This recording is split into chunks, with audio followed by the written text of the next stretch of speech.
forte mobilisation populaire marquée par des messages de soutien aux idéaux de la RPP. Dans ce Déj Info, nous parlerons également du musée national qui, à la faveur du 15 mai dernier, a ouvert officiellement les portes de l'espace Koudgou, un cadre consacré à la transmission des savoir-faire ancestraux liés à la forge et à la métallurgie traditionnelle. Dans cet espace créé par le Trésor humain vivant KPG, en collaboration avec Combiculture, nous découvrirons les fourneaux traditionnels des forgerons. Il sera aussi question de cinéma avec le lancement de la deuxième saison des 3 Lascars. L'avant-première a été projetée ce 15 mai et le film débarque avec encore plus de rebondissements, de rires et des situations improbables.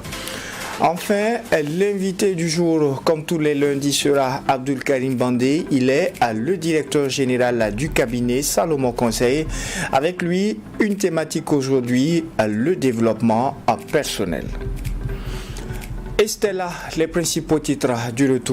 Sur l'actualité, la ville de Pau a vibré ce week-end au rythme d'une démonstration de soutien au président du Faso, le capitaine Ibrahim Traoré. À l'appel de la région du Nazinon, une foule immense a pris d'assaut la place de la nation pour réaffirmer son engagement aux côtés de la révolution progressiste populaire. Une marche patriotique s'est ainsi tenue et a été marquée par la présence de plusieurs membres du gouvernement venus saluer l'élan populaire autour du combat pour la souveraineté et la reconquête du territoire national. Alexis Winkouni, Belem Napa. Burkinabé, lève-toi pour la révolution progressiste populaire. Et ici, le bastion du Naouri est bien debout. Hommes et femmes, jeunes et anciens, tous se sont mobilisés par cette marche patriotique pour soutenir la RPP avec le capitaine Ibrahim Traoré, leader de cette révolution. Cette marche patriotique initiée par les ressortissants du Naouri est celle de la refondation du patriotisme et du progrès. Pour les ressortissants de Pau, réunis ici à la place Nimaro, avec l'arrivée du capitaine Ibrahim Traoré au pouvoir, la région du Nazino renaît. Et c'est sans condition que la jeunesse du Naouri soutient la RPP, a indiqué Diakaria Tamini, secrétaire général de la CNAVC, section Pau. L'esprit de souveraineté, l'esprit de dignité retrouvée, l'esprit du patriotisme vrai. Le Naouri n'oublie pas. Nous n'oublions pas les sacrifices consentis pour la sécurité de notre nation. Nous n'oublions pas les efforts engagés pour redonner confiance à notre peuple. Nous n'oublions pas les actions entreprises pour replacer le Burkina Faso au centre de son propre destin. Oui, le chemin reste difficile. Oui, les défis sont encore nombreux. Mais un peuple conscient sait qu'aucune révolution digne de ce nom ne se construit dans la facilité.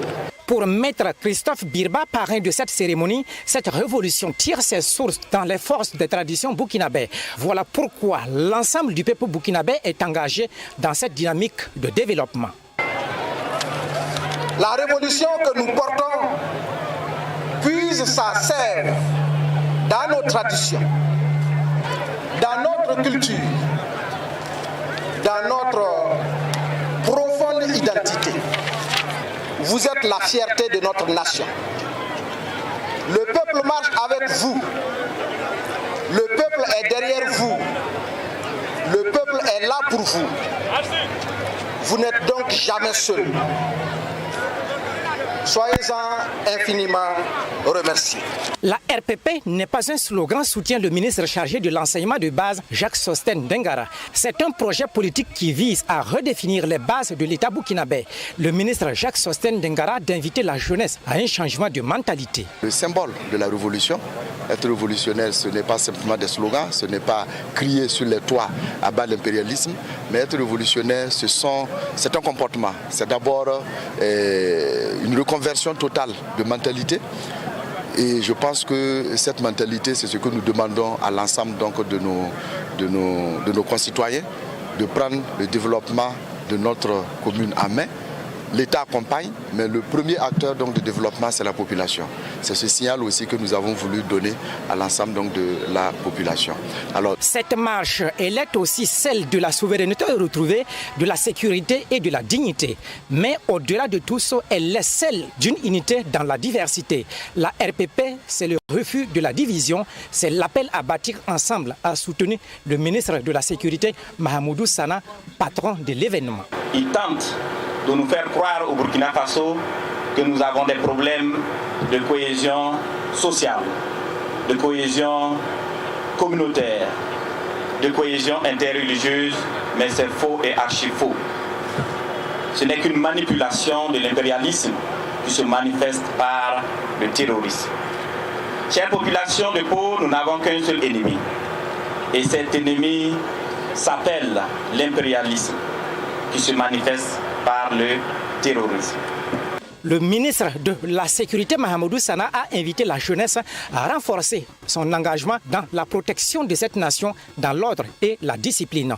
Au cours de cette cérémonie, 200 manifestes de la RPP ont été offertes aux élèves et à la CNAVC section Pau. Parlons culture au Musée national qui a ouvert les portes de l'espace à Koudougou. Il s'agit d'un cadre consacré à la transmission des savoir-faire ancestraux liés à la forge et à la métallurgie traditionnelle, initié par le Trésor humain vivant KPG en collaboration avec Combiculture. Sur place, des forgerons ont exposé à leur résistance et leur puissance à travers des scènes spectaculaires autour du feu. Yassine Saouadou. L'espace Koudougou de Sanaba Bunda KPG, situé au sein du musée national, est désormais opérationnel. Ce cadre de sauvegarde et de transmission des savoirs endogènes met à l'honneur la métallurgie traditionnelle, un héritage ancestral longtemps au cœur des sociétés africaines.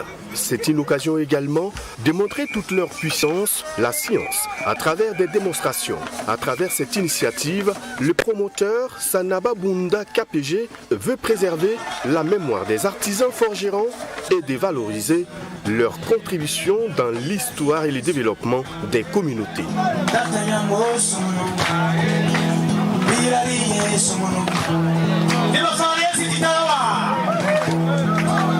La forge elle est dynamique, la forge n'est pas statique. La forge évolue depuis la nuit des temps. Quand on pense, lorsqu'on va à la mine pour extraire le minerai, venir au fourneau, faire ce qu'on appelle la réduction, c'est très important pour nous de rappeler à la nouvelle génération que nos anciens savaient déjà ce que c'est le fer. Ils savaient quels sont les mécanismes et les techniques pour pouvoir récupérer le fer et pouvoir produire pour la population.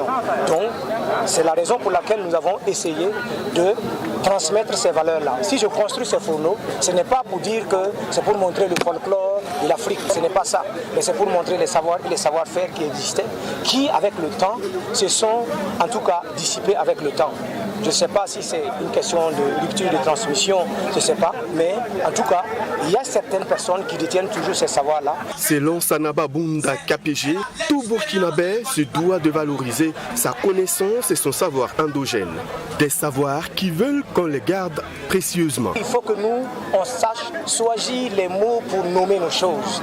Parce que si tu dis à ton enfant que ce que tu fais c'est de la sorcellerie, ton enfant va avoir peur. Mais si tu dis à ton enfant que c'est de la science, en lui prouvant effectivement qu'il y a des techniques et des décoctions que nous faisons, ici c'est de la science. Parce que lorsque nous prenons par exemple un minerai que nous allons ajouter avec un fondant pour faciliter l'élimination de la gangue, en fait ça c'est de la science. Parce qu'il faut savoir les différents procédés pour pouvoir faire ça. Quand on prend les racines, des tisanes, qu'on va en tout cas mettre ensemble, faire une décoction pour immuniser le corps, pour qu'au contact du feu, le feu n'est pas en fait une charge pour l'être qui est sur le feu. Vous voyez, en fait, je pense que c'est une connaissance, ce sont des savoirs qui méritent d'être nommés à sa juste valeur, au lieu de dire que c'est du folklore. Le lancement de l'espace Koudougou a vu la présence du ministre chargé de la Culture. Il a procédé à la coupure du ruban qui lance officiellement l'espace Koudougou suivi des visites. Pour Pekdouende Gilbert Ouedraogo, Koudougou,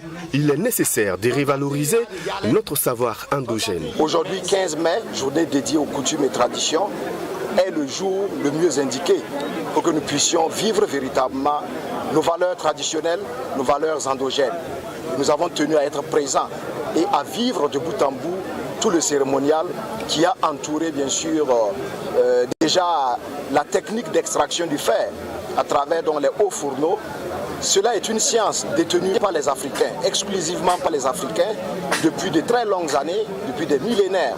Nous savions à travers cette technologie-là extraire le fer pour fabriquer des outils, fabriquer aussi des armes pour nous défendre, des outils pour la production agricole.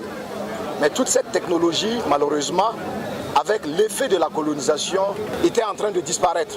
Donc aujourd'hui, il est un impérieux devoir pour nous de travailler à revaloriser ce savoir-faire. Toujours selon les promoteurs, leur mission première sera de sensibiliser les jeunes générations à la technique traditionnelle de transformation du fer. À cette cérémonie, une conférence thématique a été faite, ainsi qu'une réduction du fer permettant aux participants de découvrir les pratiques ancestrales de forge.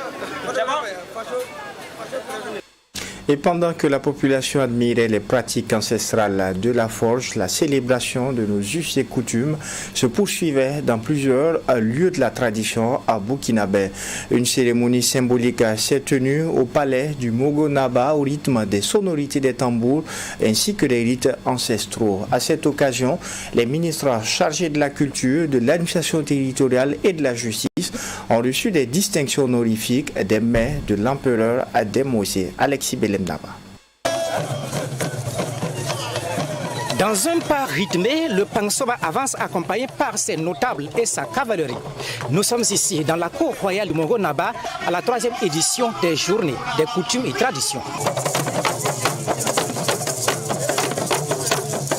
Les tambours, les djembés et les griots invoquent les mains des ancêtres et parlent à la gloire du Mogonaba à la hauteur de sa noblesse.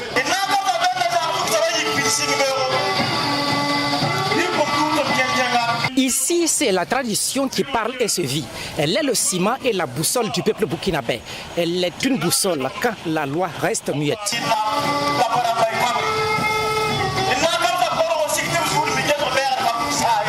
Étaient présents les notables, toutes catégories socio-professionnelles et les membres du gouvernement pour magnifier cette journée auprès de Pangsoba. Une occasion pour le Mogonaba de distinguer de façon honorifique les membres du gouvernement, notamment les ministres chargés de la culture, de l'administration territoriale et de la justice. Le ministre de la Justice, Maître Edasso Rodrigue Bayala, d'indiquer que la culture constitue un socle dans la dynamique de développement avancée par le Burkina Faso. Depuis 2022, septembre 2022, le camarade président du Faso, le capitaine Ibrahim Traoré, prône le retour aux sources, prône le retour à nos valeurs sociales endogènes ancestrales pour amorcer un développement économique et social véritable.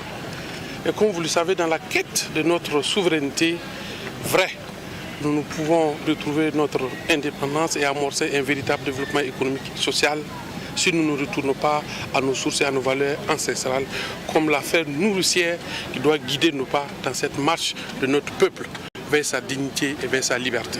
Au nom de la délégation gouvernementale, Maître Edasso Rodrigue Bayala a souhaité une fructueuse journée culturelle qui se tient sous le thème justice traditionnelle et spiritualité dans le Mogo, tout en émettant les vœux que les prières et les invocations puissent contribuer à rétablir la paix et la sécurité au Burkina Faso. Aujourd'hui, au nom du gouvernement, nous sommes venus souhaiter bonne fête à Sa Majesté, le Mogonaba, et prier qu'avec l'ensemble de la cour royale et que toutes les prières qui seront dites aujourd'hui puissent apporter une bonne saison hivernale à nos paysans, puissent apporter de la paix à nos pays. C'était une très bonne cérémonie. Nous avons beaucoup appris à travers l'observation de tout le cérémonial qui s'est passé aujourd'hui. Encore une fois de plus, bonne fête à tous les Burkinabés, bonne fête du 15 mai à tous les Burkinabés, que Dieu apporte la paix et la sécurité à notre pays. La culture est un pilier fondamental du développement durable d'un pays, agissant comme moteur de croissance économique, de cohésion sociale et d'identité. Elle renforce le sentiment d'appartenance à une communauté, favorisant la stabilité sociale et la paix. La culture contribue à la réussite éducative, stimule l'esprit critique et éveille à l'art, essentiel pour l'épanouissement individuel. En marge de cette journée, une grande conférence publique a été animée par Sao Nab. On se rend à présent à l'université Joseph Kizerbo de Ouagadougou où s'est tenue la conférence internationale sur la révolution démocratique et populaire. C'est une initiative du comité international mémorial Thomas Sankara et l'objectif est d'établir un pont entre les acteurs historiques de la révolution démocratique et populaire et les jeunes porteurs des idéaux révolutionnaires actuels. Serge Passonnet. Établit un pont entre les acteurs historiques de la révolution démocratique et populaire et les jeunes porteurs des idéaux révolutionnaires actuels. C'est tout l'enjeu de la présente conférence internationale sur la révolution démocratique et populaire. La rencontre de haut niveau réunit des acteurs majeurs, notamment des camarades de lutte du père de la révolution d'août 83, mouvement panafricaniste, pays allié du Burkina Faso et sympathisants venus d'horizons divers. L'initiative de cette conférence internationale est à mettre à l'actif du comité international mémorial Thomas Sankara. Comme l'a dit le capitaine Ibrahim Traoré, un révolutionnaire doit être quelqu'un qui connaît, qui n'ignore pas. Un ignorant ne peut pas être un révolutionnaire. Donc c'est dans la dynamique d'apprendre aux jeunes comment faire de la révolution une révolution durable, pérenne. Ce n'est pas une révolution comme une parenthèse, mais c'est une révolution permanente. Parce que la révolution, dans les pays révolutionnaires, la révolution ne finit jamais. En plus du partage d'expériences, des réflexions collectives ainsi que des communications vont être menées et présentées à l'endroit des participants. Une délégation iranienne a marqué sa présence à cette conférence internationale. Je suis là aujourd'hui parce que vous savez que la République islamique d'Iran a une très grande expérience en matière de révolution et en matière de lutte et de résistance. Donc notre participation aujourd'hui, c'est pour témoigner notre accompagnement et notre soutien au peuple burkinabé et aussi notre disponibilité à transférer et à partager nos expériences et nos valeurs en ce qui concerne la révolution et la résistance. L'ouverture des travaux a été présidée par le ministre chargé des Affaires étrangères, Karamoko Jean-Marie Traoré. Parrain de ce rendez-vous du donner et du recevoir, le ministre Karamoko a salué la tenue de cette rencontre. La révolution progressiste populaire n'est pas une copie de la RDP. C'est son héritière légitime, adaptée aux défis d'un monde multipolaire en reconstruction. Le capitaine Ibrahim Traoré et ses camarades n'ont pas seulement pris le pouvoir, ils ont pris en charge un peuple.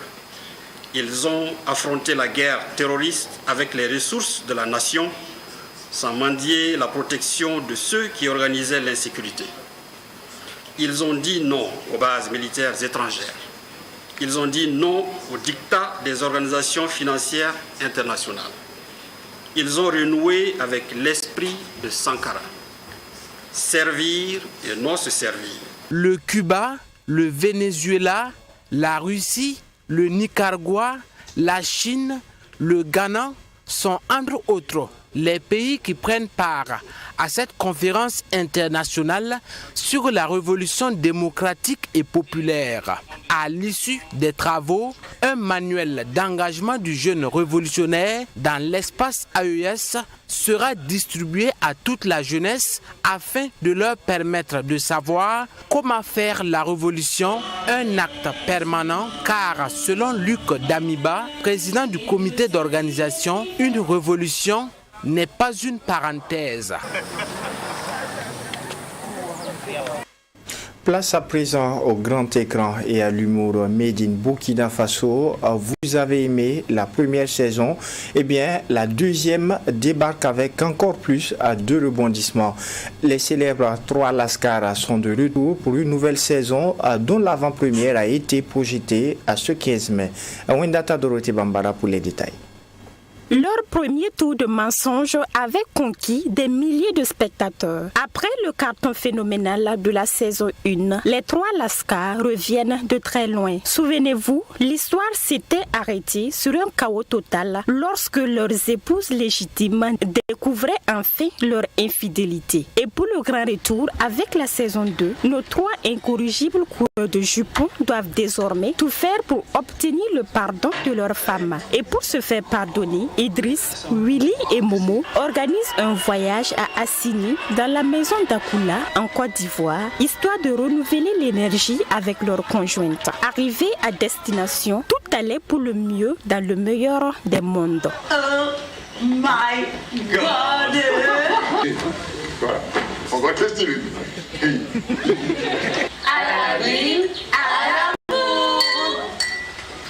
Mais c'était sans compter l'installation des candidates de Miss Authentique dans le même hôtel que les 3 couples. Une tentative trop grande pour nos 3 Lascar qui replongent aussitôt dans leurs vieux démons.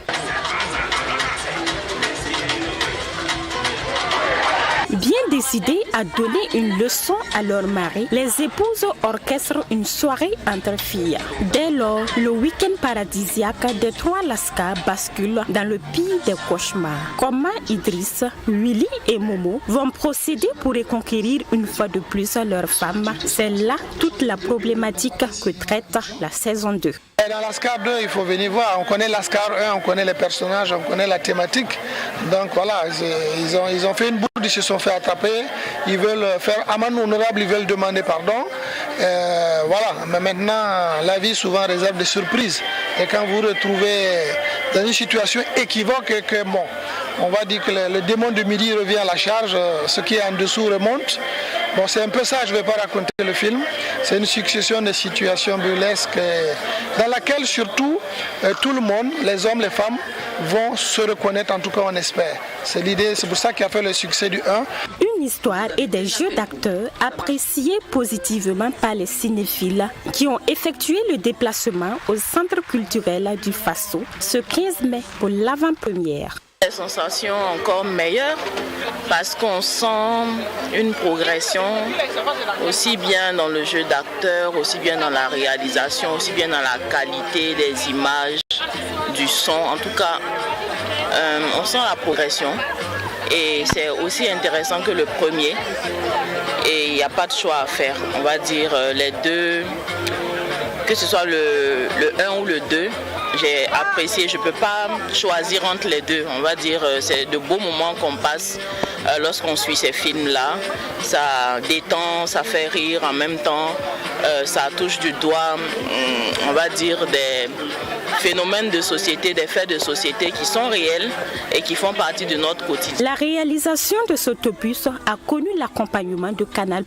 Pour le directeur général de Canal+ Burkina, Jacques Dio, Les 3 Lascar saison 2 est une œuvre cinématographique de dimension internationale avec des thématiques qui répondent aux valeurs africaines. Ce sont des valeurs que nous, Canal+, nous reconnaissons et nous soutenons.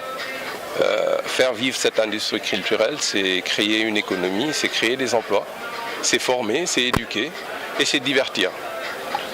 Les Lascar 2, c'est la suite des Lascar 1 et tout le mal qu'on souhaite à la réalisation, à la production, c'est que beaucoup d'autres aventures burlesques puissent nous rassembler et que nous puissions faire vivre le cinéma africain pour des Africains et par des Africains. Du reste, ce long métrage d'1h30 réalisé par Boubacar Diallo est déjà disponible au Centre culturel du Faso, ex-Canal Olympia Ouara 2000. L'histoire des 3 Lascar saison 2 se termine sur une note d'harmonie retrouvée pour les 3 couples. Cerise sur le gâteau, le bonheur est total pour Momo et son épouse qui s'apprêtent à accueillir leur premier enfant. Poursuivons cette fois-ci le DEJ matinal info avec notre invité du jour.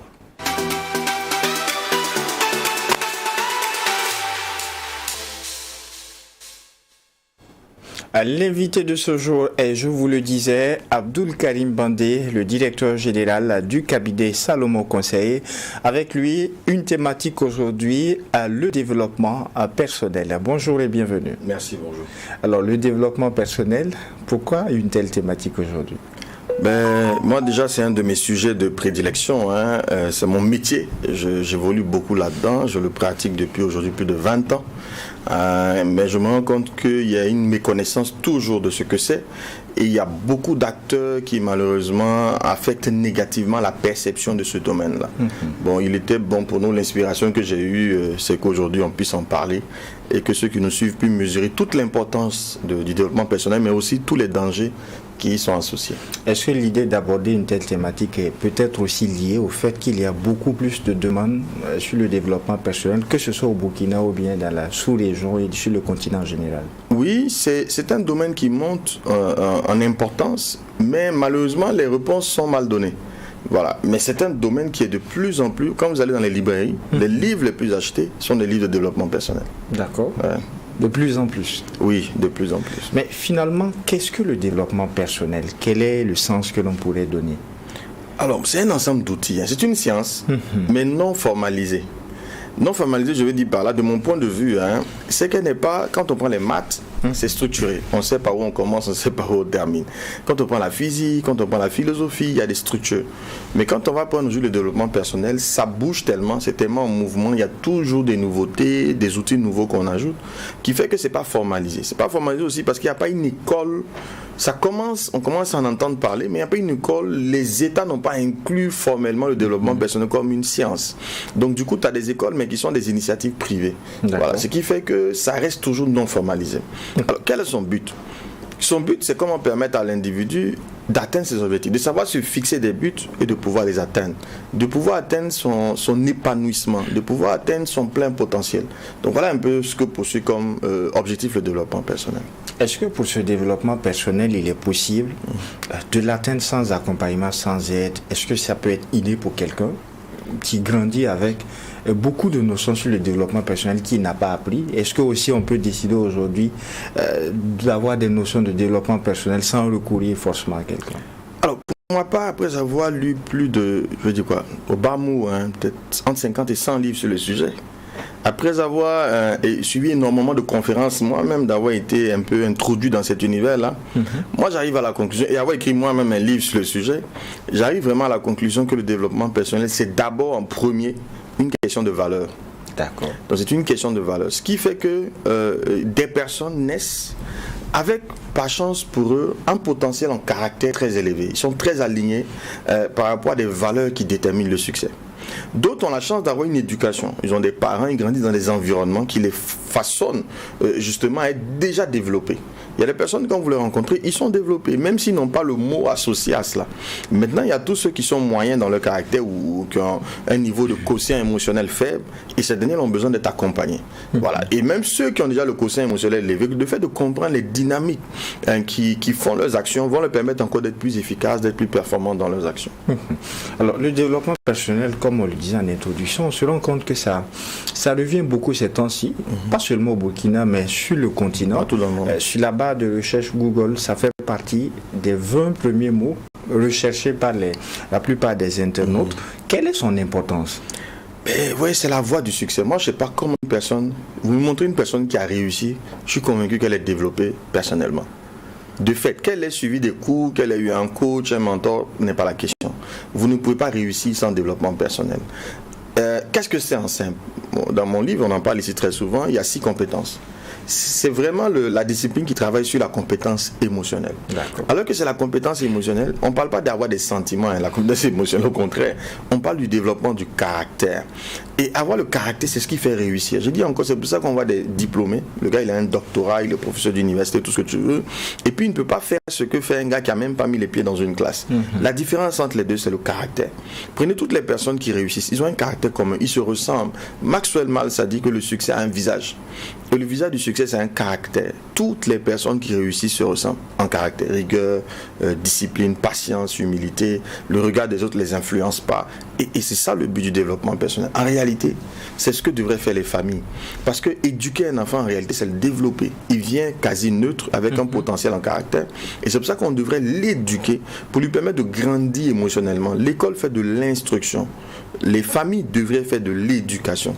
Malheureusement, on veut que l'école le fasse. Ce n'est pas son rôle, c'est les familles. Et quand les familles ne l'ont pas fait, il faut maintenant se retrouver dans l'environnement du développement personnel pour pouvoir retravailler ce caractère-là. Dans le contexte qui est le nôtre, le contexte africain, est-ce que l'éducation familiale ou les valeurs traditionnelles peuvent remplacer le développement personnel? Justement, le succès, à mon avis, du développement personnel en Europe et autres, c'est parce qu'il y a un échec de la présence familiale. Il y a un échec des valeurs. Du coup, les personnes se rendent compte au bout d'un moment qu'il y a un vide dans leur vie. Et ce vide-là, il faut le combler comment? Il faut le combler en allant au développement personnel. C'est la même problématique des religions qui ont échoué, de mon point de vue, à plusieurs titres. Si les religions se mettaient à faire un vrai travail de transformation, normalement, une église ou une mosquée devait être une machine à travailler l'humain. Tu rentres avec une certaine façon de vivre, tu ressors différent. Mais si tu rentres et tu ressors comme tu es rentré, en fait, finalement, c'est pas ce qu'on y fait, tu vois. Et pour moi, c'est pour ça que le développement personnel prend de l'envergure, avec tous les dangers qui y sont associés.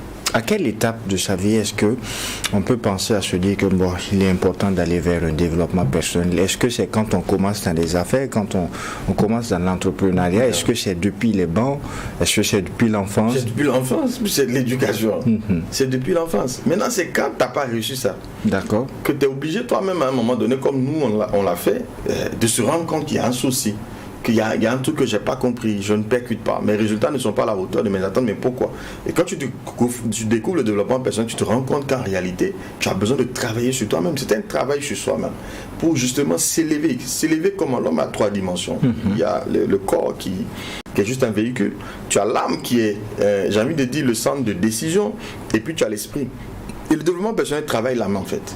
Le caractère de l'homme est dans son âme. Donc en réalité, moi j'ai envie de dire que c'est l'interface de la spiritualité. C'est pour ça qu'on peut se retrouver très vite dans quelque chose de spirituel. Mais justement, par rapport à son apport, est-ce qu'il y a aussi une limite?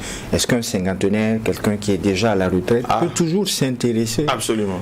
Il n'est jamais tard pour se développer. C'est clair que ça va être un peu plus... Non, il n'est jamais tard. Tout dépend de l'objectif. Parce que le point de départ d'ailleurs même de tout développement, c'est le but. Nous sommes des êtres de dessein, nous sommes des êtres de but. Nous devons vivre intentionnellement. Donc dès l'instant que quelqu'un a un but, il trouve les ressources. Mais s'il n'a pas de but, bon, il faut te développer. Pourquoi? J'ai 50 ans, tu dis à un gars qui a 60 ans, il faut qu'il cherche l'argent. Il s'est dit, mais il fait ça pourquoi? Dès qu'il n'a pas de but, il ne pourra pas. Mais s'il a un but, il pourra. Donc le but est le point de départ. Peu importe la méchanceté d'une personne, à partir d'un certain âge, à partir de 60, 70 ans, même si on était un peu, je dirais pas égoïste, mais même si on était un peu individuel, on commence à s'entourer de personnes. Comment est-ce que je peux comprendre ce que le prochain dit? Comment je peux aider mon prochain? Est-ce que à cet âge-là, le développement personnel peut encore changer? Pas forcément pour les affaires. Est-ce qu'en ce moment c'est possible? Imaginons, mais il faut beaucoup de courage, comme je dis. Quelqu'un qui a détruit des relations. Un père, par exemple, qui a été exécrable, qui a insupportable pendant toute sa vie. Qui sait qu'il est détesté par ses enfants. Vous imaginez l'effort qu'il doit faire pour changer? C'est pas le même effort que le père qui a 2 ans, il y a des enfants de 5-6 ans. Il y a des années, des accumulations énormes de frustration qu'il faut corriger. C'est tellement lourd que finalement le gars s'est dit que c'est pas possible. Mais c'est possible. Seulement ça sera lourd. Il y aura un gros prix à payer. Il faut pouvoir pardonner, se faire pardonner. Il faut pouvoir changer d'habitude. C'est tellement lourd que certains se disent c'est pas possible. Mais c'est possible. Si on a la bonne volonté, c'est possible. Mais vu ces importances du développement personnel, pourquoi il n'est pas vulgarisé? Alors déjà, je pense que c'est son caractère non formel qui est un des problèmes. Il y a aussi l'ignorance, parce qu'on en a peur quand même. Il y en a qui trouvent que c'est un peu à cause des acteurs. Il y a des acteurs aussi, tellement d'acteurs dans le domaine qui amènent à se dire, mais bon, est-ce que c'est pas juste des théories? Est-ce que c'est pas juste des beaux parleurs? Est-ce que c'est pas juste des personnes qui veulent juste faire de l'argent, tu vois? Ça fait qu'il y a une perception un peu négative. De l'autre côté aussi, comme j'ai dit, ça demande de l'effort. C'est une aberration de croire que il va me suffire de lire un livre, d'aller suivre une conférence d'1 semaine et puis je vais le développer. Non. C'est un domaine qui est pratique. Tu étudies un sujet, tu le pratiques. C'est parce que tu vas le pratiquer. C'est la pratique qui fait l'expert. Sans pratique, il n'y a pas de transformation. Donc ça demande beaucoup de volonté et d'effort. Et ça manque chez beaucoup de personnes. Est-ce que quand on est paresseux, quand on n'a pas de discipline en soi, on ne peut pas. C'est énormément de discipline, c'est énormément d'exercice. Vraiment, si tu n'as pas une ferme volonté, d'abord un puissant désir de transformation, parce qu'il faut vouloir changer d'abord. Et puis ensuite, maintenant, il faut appliquer des exercices. Par exemple, quand vous lisez mon livre, il y a des exercices à faire à l'intérieur. Au fur et à mesure que tu lis, il y en a qui vont le faire, rien que l'exercice d'attention. Il y en a qui vont le faire une seule journée, ils ne pourront pas le faire 2 jours. Tu vois, alors qu'il faut le faire peut-être pendant 21 jours au moins. Oui, ça demande beaucoup de volonté. Et ça, c'est compliqué. Est-ce que les religions ou les croyances traditionnelles, pas plus tard que vendredi, on célébrait la journée des coutumes et traditions ici au Burkina, est-ce que les religions et ces valeurs traditionnelles freinent parfois l'accès au développement personnel? Toutes les religions font du développement personnel. Toutes les religions. Malheureusement, c'est le mot qui pose problème. J'ai dit bien que moi, ce que j'ai observé avec la psychologie et toutes les sciences associées dans lesquelles le développement personnel va puiser, c'est qu'en fait, on prend des concepts qui sont bibliques ou islamiques et puis on change les noms des mots. On les appelle autrement. Dès l'instant qu'on les appelle autrement, les gens ont l'impression qu'on parle d'autre chose. Mais regardez, la plupart des acteurs du développement personnel font beaucoup référence à la Bible. Prennent principe, ils vont les rechercher là-bas. Mais ils vont vous le dire autrement. C'est la partie, je veux dire, c'est le pont entre le physique et le spirituel. Et c'est pour ça que faire du développement personnel, c'est grandir dans son âme en fait. C'est devenir moralement plus correct. C'est avoir plus de valeur. Et toutes les religions enseignent les valeurs, l'humilité, le respect, le travail, le courage, tout ce que tu veux, le pardon. En réalité, c'est surtout ça qu'on fait en développement personnel. On rend la personne meilleure. Elle se renouvelle dans son intelligence, comme diraient certains. Est-ce que le système éducatif tel que nous la concevons, eh bien, il encourage le développement personnel? Non, c'est assez absent dans notre système éducatif. C'est assez absent. Nous, on essaie énormément de l'apporter à IST, dans ce qu'on fait, mais c'est très absent. Et pour moi, vous allez voir des gens extrêmement brillants, mais ils ont un défaut de caractère. Ils vont échouer, j'en rencontre tellement tous les jours. Des gens à fort potentiel, mais il est arrogant, il a un niveau d'arrogance qui est tel que le gars il ne peut pas aller loin dans la vie, c'est pas possible. Vous allez voir une autre personne, c'est un problème d'humilité, une autre c'est un problème de paresse, de peur. Il a toujours peur, il hésite toujours, mais si vous hésitez, vous allez échouer. Soyez brillant comme vous voulez, vous allez échouer. Donc c'est plutôt le caractère qui est le problème. Et c'est tout ça, l'investissement en développement personnel. Après, il y a d'autres outils comme la communication qu'on va ajouter, comme des outils de neurosciences pour connaître l'autre, parce que nous sommes en interaction avec les autres, comment on les lit, comment on les influence. Donc voilà un peu ce qu'il va faire. Donc c'est vraiment un problème de caractère. Il y a plusieurs types de personnalités. Est-ce que le développement personnel s'adapte aux sanguins, aux colériques? Que fait justement le cabinet Salomon conseille par rapport à cela? C'est même là où c'est intéressant. Un colérique aura un problème d'humilité parce qu'il a une trop grande confiance en lui. Exactement. Alors s'il reste colérique pur, ça finit par le détruire. Il y a des outils qu'il ne pourra jamais atteindre. Donc lui, on va travailler son humilité. Un sanguin a un problème de persévérance. C'est le gars cool et tout, mais il est extrêmement gentil, il donne tout ce qu'il a, il ne peut pas sanctionner. Tu mets un sanguin comme chef de service, il va tuer le service avec du paternalisme. Il faut lui apprendre à être plus rigoureux, à être plus ferme, à sanctionner et à être persévérant. Un pacifique n'a aucune volonté, il ne veut rien faire. Il faut le challenger pour lui donner du rêve. Chacun donc a un besoin et le développement personnel va apporter la réponse aux besoins de la personne. Est-il dangereux d'emprunter le chemin du développement personnel? Ah oui, c'est très dangereux. C'est très dangereux, comme je dis, dangereux en ce sens que c'est quelque chose d'important. Tout ce qui est important a son revers. Une chose n'existe que par son contraire. C'est parce que c'est important que c'est à la fois dangereux. Et moi, je ne crois pas que parce qu'il y a des dangers, il faut le négliger, il faut le rejeter. Je n'y crois pas. Il faut plutôt l'encadrer. Où se situent ces dangers-là? C'est l'ancrage spirituel.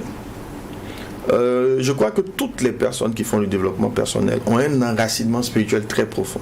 Donc quand tu lis un livre de développement personnel, cherche toujours à savoir celui qui l'a écrit là, c'est qui et quel est son ancrage spirituel. La majorité des auteurs sont du New Age. Le New Age, c'est une religion orientale qui est née, en fait, c'est un mélange de plusieurs religions hindouistes, bouddhisme, qu'ils ont mélangé et qui l'ont créé aux États-Unis, qu'on appelle le New Age. Et la plupart des auteurs, par exemple, Le Secret, qui a fait le tour du Burkina, j'ai été moi-même pratiquement un des apôtres de ce film-là, pour avoir été un des premiers à le trouver, et a fait même des conférences avec ça. avant de me rendre compte plus tard qu'en réalité, c'est un peu dangereux, ça contredit la foi. Parce que le danger de ces courants-là, qui sont la plupart des auteurs en développement personnel, c'est qu'ils ont une définition de Dieu qui n'est pas un être, mais qui est juste une force, une influence. Quand vous allez lire beaucoup de livres, ils vont parler de la nature, ils vont vous parler de l'énergie. En fait, ils sont en train de te donner leur définition de Dieu. Maintenant, si toi tu es chrétien ou tu es musulman, il faut être capable de faire la part des choses. Et c'est là où tu as besoin de connaître toi-même ton fondement religieux et puis celui de l'autre. Moi, j'ai un jeune aujourd'hui que je connais bien, qui a pris le chemin, et je crois que c'est le développement personnel qui l'a amené, d'une forme de kabbale. Qu'on appelle, bon, je ne sais pas si j'ai le droit de dire ça comme ça ici, mais bon, je vais me garder de citer le nom de la religion, mais c'est une variante de l'islam. D'accord. Donc qui enseigne beaucoup sur le développement personnel, mais en même temps qui te conduit progressivement dans des pratiques de voyage astral, tout ce que tu veux. Et malheureusement, si vous prenez le chemin de développement personnel et que ce n'est pas encadré, que vous ne mettez pas de limites, vous allez finir dans un mouvement un spirituel quelconque, et les conséquences, je ne sais pas, j'ai jamais emprunté la voie, mais j'ai l'impression que c'est pas vraiment prudent de prendre cette voie-là. Abdul Karim Bandeh, vous dites des choses que l'on n'entend pas généralement de la part de coach en développement personnel. Vous montrez l'importance du développement personnel, mais aussi un caractère où le développement personnel peut conduire à quelque chose de négatif pour soi-même.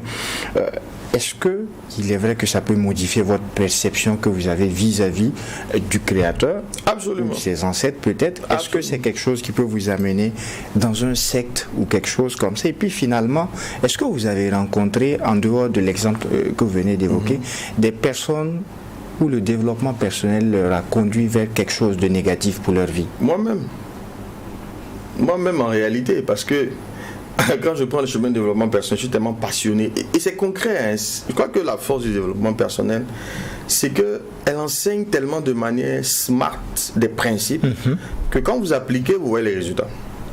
Et c'est ça qui est sa force. Donc moi, je découvre le développement personnel en premier, qui, j'avoue, m'apporte tellement de réponses, on n'a pas idée, m'amène à atteindre des buts que je n'imaginais même pas possible d'atteindre. Mais à un moment donné, je reçois un courrier d'une secte, donc qui m'invite à y adhérer. Et là, je dis, attends, tiens, comment ça, il me retrouve ces gars et tout? Parce que quand vous faites des recherches sur le net, vous allez voir qu'il y a des suggestions. Quand vous tapez développement personnel souvent, vous allez commencer à recevoir des choses ésotériques, des choses de ce type-là. Donc finalement, ça vous conduit. Si vous n'êtes pas vraiment prudent pour mettre des limites, vous allez finir. Allez dans n'importe quelle librairie. Le rayon développement personnel est toujours associé au rayon des livres ésotériques et machin. Voilà, parce que c'est la suite logique en fait. Donc pour moi, il faut avoir son ancrage vraiment religieux. Si tu es musulman, il faut savoir ce que c'est qu'être musulman. Vraiment, il faut connaître ton Coran. Si tu es chrétien, il faut connaître vraiment ta Bible pour éviter justement de passer des limites. Parce que les principes qui sont enseignés sont universels. C'est les principes qu'on va retrouver dans toutes les religions. Maintenant, les mensonges qui sont cachés à l'intérieur, il faut pouvoir les déceler et puis mettre un frein. Il y a des livres qu'il ne faut pas lire. Par exemple, moi, il y a un livre, je dis, mais comment on peut lire un livre comme ça? Conversation avec le diable. Et puis des gens te lisent ce livre-là.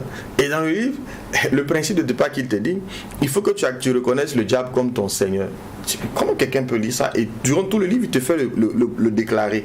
Tu le répètes tout le temps. Je dis, mais attends, moi j'ai jamais pu terminer. J'ai commencé à dire, mais comment on peut lire ça? C'est dangereux. Comment moi je m'assois à déclarer que le diable? Mais des gens le lisent, toi, c'est un très bon livre. Oui, il y a de très bons principes à l'intérieur. Mais comment quelqu'un peut s'asseoir et déclarer de sa propre bouche que le diable est... Je peux même pas te dire ça, quoi. Ça n'a pas de sens. Voilà, mais c'est des choses comme ça que tu peux retrouver dans certains livres. Donc tous les livres ne sont pas bons à lire. Est-ce ce caractère dangereux du développement personnel qui amène la nécessité d'avoir un guide ou un mentor quand on y est? Vraiment, c'est l'idéal. Vraiment, c'est l'idéal parce que, comme je dis, c'est vrai que c'est un parcours, comme il n'y a pas de structure très très formelle, c'est un parcours très autodidacte. Et c'est ce qui le rend aussi dangereux. Donc il faut vraiment trouver quelqu'un qui peut nous dire attention à ça, attention, évite ça. Voilà, qui peut nous cadrer, nous accompagner. Que ce soit un coach, un ami, un aîné, un mentor, oui, il faut trouver quelqu'un. Vous dites beaucoup d'expressions. Quelle est la différence que l'on peut faire entre un coach, un mentor ou encore même un guide spirituel? Bon, les guides spirituels, ils disent qu'ils sont illuminés. Donc moi, je ne veux pas trop m'aventurer là-dedans. D'accord. Mais quoique quand on regarde leur fonctionnement, ils ressemblent beaucoup. Ils ont deux fonctions en général. Une fonction d'enseignant, donc de formateur, mais en même temps aussi par moment de coach, tu vois, de mentor. Ils jouent toutes les fonctions selon les cas ou les individus qui sont en face d'eux.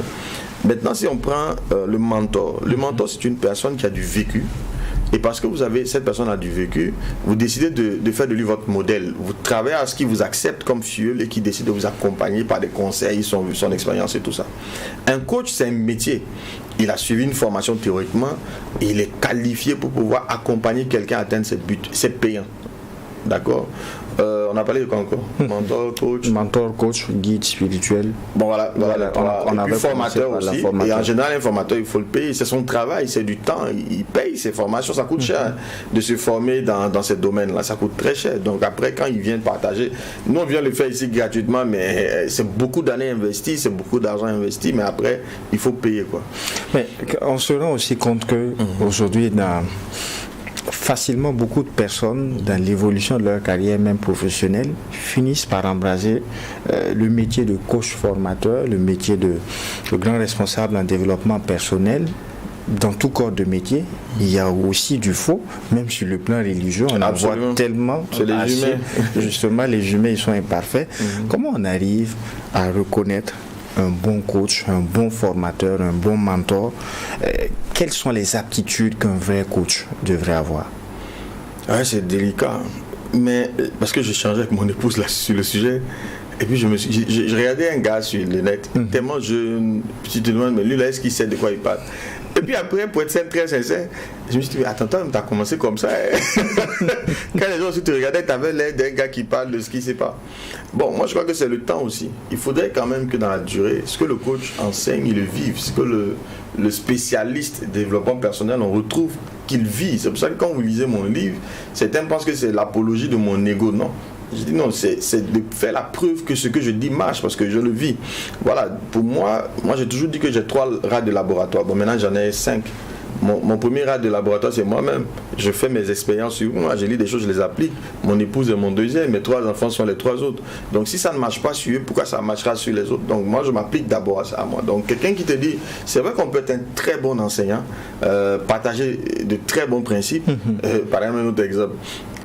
Moi, j'ai appris à tous mes enfants à nager, mais je suis le plus mauvais nageur de la famille. Mais je suis capable de leur enseigner à nager. Mais je sais moins nager qu'eux. Tu vois, donc on peut être un très bon enseignant sans forcément être un bon praticien. Donc ça aussi, c'est important. Je crois que donc finalement, ce que j'ai envie de donner comme réponse, une personne qui vous dit des choses qui marchent, quand vous essayez, ses conseils sont efficaces, moi je crois qu'il faut continuer. Mais il faut surtout éviter une personne qui vous embrigade. Une personne qui a tendance à vouloir décider à votre place, qui a tendance à vous dominer. Non, normalement, l'accompagnement doit créer de la libération. Ça doit vous rendre de plus en plus autonome. Ça ne doit jamais vous rendre dépendant de la personne. Et ça, c'est un gros problème. Même au niveau des guides religieux qui ont tendance, pour certains, à rendre leurs membres dépendants d'eux. C'est très dangereux. Et est-ce que là, on risque d'aller à l'endoctrinement carrément? Absolument. Absolument, et ça, moi, je suis totalement contre. Il faut libérer les gens. Le but, c'est de les rendre libres, c'est pas les endoctriner. Est-ce que les certifications, les diplômes, j'ai suivi pendant 6 mois telle ou telle formation, j'ai voyagé, je suis allé dans tel pays pour 3 semaines, 3 mois. Yeah. Est-ce que ces diplômes, ces certifications suffisent à faire de quelqu'un un coach en développement personnel? C'est comme l'école, À l'école, tout le monde suit le même cours, là, mais après, est-ce qu'on a les mêmes résultats? Est-ce qu'on a les mêmes rendements? Est-ce qu'on se retrouve dans les mêmes métiers? Ouais, on peut suivre une formation, être un bardé de diplômes, mais on n'y comprend absolument rien. Tu as des gars qui ont des doctorats, mais quand ils s'expriment, tu te demandes est-ce qu'il sait de quoi il parle. Parce qu'il a juste une bonne mémoire. Il a bien retenu, il a bien rendu, mais il ne comprend même pas parfois ce qu'il dit. Donc, il y a tous les cas. Il y a ceux qui ont appris, vraiment, qui ça leur a été utile, mais ils ne savent pas partager. Donc, ce n'est pas son métier de partager. Il faut tenir que c'est d'abord de l'enseignement. C'est un métier. Il y a la connaissance que tu as, mais il y a la capacité que tu dois aussi avoir de transmettre, qui est un métier à part entière. Donc, après, ce n'est pas juste le fait d'avoir suivi un parcours qui compte. Et moi, je suis beaucoup plus... mon approche à moi est beaucoup basée sur mon vécu. Moins sur des outils. J'ai fait un parcours que j'ai pas du tout aimé. Je me suis ennuyé. Je trouvais que beaucoup de choses étaient abstraites, c'était des outils sans impact. Mais mon vécu, pour moi, parce que je travaille beaucoup sur les choses que j'apprends, est plus efficace. Est plus efficace que je m'appuie sur mes outils, sur l'adaptation des outils que je découvre sur moi et sur les gens qui m'entourent. Je me rends compte que c'est plus fonctionnel que ce que j'apprends juste sans l'avoir expérimenté. Quels sont les domaines auxquels s'applique le développement personnel et est-ce que c'est accessible au lambda? Est-ce qu'il ne faut pas de grands moyens pour se prendre les services d'un coach en développement personnel? C'est coûteux, le succès a un prix. Tu veux atteindre des buts, ça a un prix. Malheureusement, les gens ne veulent pas payer. Après, tu payes moins cher, il n'y a pas de souci, mais avec les conséquences qui vont avec. D'accord. Regardez, tout ce qui est sur mesure coûte plus cher. Si vous payez, je ne sais pas moi, vous voulez un vêtement sur mesure et puis vous allez payer dans la grande distribution, ce n'est pas le même prix. Parce que le sur mesure, ça prend plus de temps. Ce n'est pas industrialisé. Alors lorsque vous allez en coaching, vous êtes dans du sur mesure. Quand je fais une formation, il y a 20 personnes devant moi. Mais quand je fais un coaching, c'est une personne qui est devant moi. Donc ça prend plus de temps. Logiquement, le temps que je consacre à 20 personnes, c'est ce temps-là, le coût des 20 personnes qu'une seule personne devrait payer. Parce qu'au final, ça reste une heure de travail, tu vois. Donc c'est plus coûteux. Mais quoi qu'on dise, on trouve toujours des moyens de répondre aux besoins du grand nombre. Alors à quoi ça s'applique? Vraiment à tout, hein. C'est vrai que le premier univers, c'est celui du professionnel. D'accord. Voilà, donc dans le monde du travail, les ambitions qu'on a, les besoins de promotion qu'on a, ça va commencer là. Les conflits interpersonnels en entreprise. Ça va s'inviter dans la santé, parce que tu as des coachs santé, comment améliorer son mieux-être et tout. Ça va s'inviter dans les émotions, ça va un peu s'apparenter en ce moment-là à la psychologie. Mais là, c'est pas très... dans les écoles de coaching formalisées, on évite justement de toucher aux questions de thérapie qui consiste à corriger, à soigner une maladie psychologique. Ça va s'inviter dans la famille parce que y a des coachs pour famille, pour gérer les problèmes de couple, les relations avec les enfants, etc. Donc vraiment, ça, dans le sport, d'ailleurs ça vient du sport, hein, ça va s'inviter après dans tous les univers de la vie humaine. Tout ce qui nous permet d'être plus épanouis et d'être plus productifs. Est-ce que vous avez parlé du caractère professionnel? Est-ce que un bon manager, un bon responsable d'équipe peut s'en sortir quand il ne passe pas par le développement personnel? Quelqu'un qui a des équipes à gérer, qui a toute une entreprise à gérer, qui fonctionne peut-être au gré des humeurs la plupart du temps. Et s'il peut s'en sortir sans avoir recours au développement personnel? Ça va être difficile. Dès que vous avez une limite, peu importe la limite, hein, quelqu'un peut être très efficace, mais il domine trop. Il est trop dur, il écrase, il y a un problème. C'est-à-dire que dans la durée, il va briser ses collaborateurs, il y aura beaucoup d'émissions, etc. Donc lui, il a besoin d'un accompagnement. Il ne sait pas comment s'en sortir de ça. Vous allez trouver un autre qui est pacifique, c'est-à-dire il laisse passer tout, il est gentil, il ne prend pas de décision. C'est aussi un autre problème, il faut le corriger. Et tu vas trouver un autre qui est solitaire, c'est-à-dire que tout le taf, il le fait lui-même. Il récupère tout le boulot sur lui-même. Il y a un problème. Tu vas trouver un autre qui veut tout contrôler.